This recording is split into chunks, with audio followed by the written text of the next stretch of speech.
There's so much information available on the internet that sometimes it can be hard for people to interpret everything that they get. I'm a firm believer in spending all the time that's necessary in order for patients and their families to fully understand what's going on to make a good decision.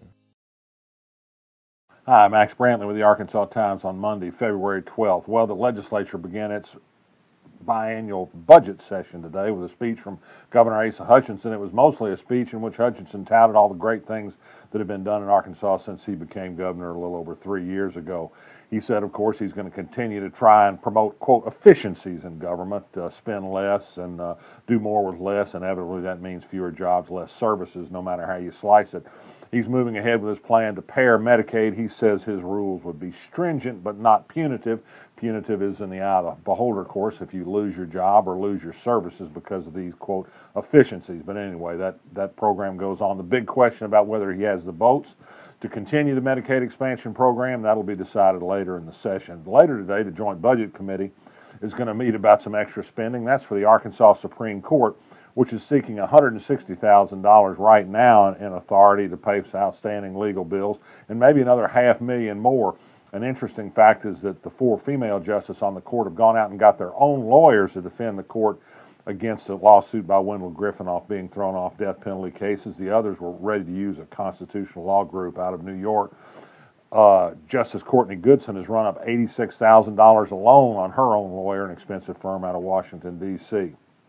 Some gun news today in the legislature. Bob Ballinger's introduced a bill that says gun training instructors do not have to teach both the basic concealed carry permit course and the enhanced carry permit that's now going to be available this year, so you can take guns more places, including college campuses. Some gun instructors only want to teach the basic course.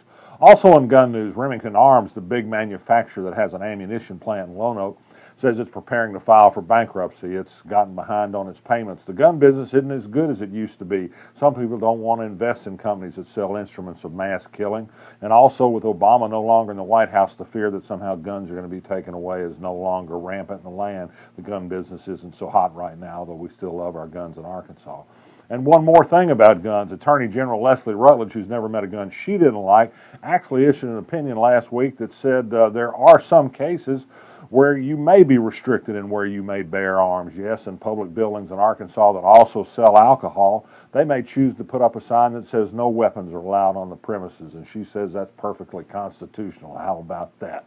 In other news around the state, 2 women who work for a Stuttgart restaurant and squabbled over whether a lottery ticket that ended up being worth $300,000 was meant to be shared by them or taken by only one of them, have settled their dispute and dismissed their lawsuit. We don't know what the terms were, but they had $300,000 to split up. A lawyer undoubtedly is going to get a little bit of it. The Freedom from Religion Foundation, a Wisconsin nonprofit that believes in the separation of church and state, announced that it has persuaded Searcy High School that its choral room can no longer be festooned with posters quoting Bible verses and religious hymns. The superintendent agreed that they were right in saying that was a promotional religion, and she's instructed teachers to be more careful about that sort of thing. Arkansas State University said today that it's going to sue the University of Miami for $650,000 because Miami didn't follow through on playing a football game against Arkansas State in Jonesboro last fall. Miami said it couldn't make the game because of Hurricane Irma. ASU seems to think that wasn't enough to invoke the natural disaster clause that allowed a way out of the contracted football game. Arkansas is in the national news this week thanks to music, if you want to call country rap music. Ryan Upchurch is a so-called country rap star. He was supposed to play a concert over the weekend at a four-wheeler park out in the rural part of Garland County. The event was oversold. Some people couldn't get in, and all heck broke loose. People in four-wheelers were knocking down signs, raising Cain. There's a pretty profane, drunken rant on Facebook that kind of summarizes things. Anyway, a great day for Arkansas. Take a look on our blog to see the Facebook if you get a chance. Indianapolis, just a sleepy Midwestern city, right?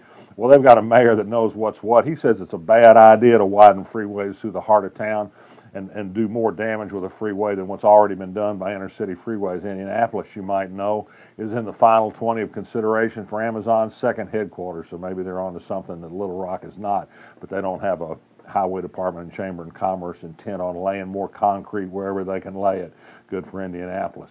And speaking of events in the city, the promotional group from Memphis had a news conference at Riverfront Park today.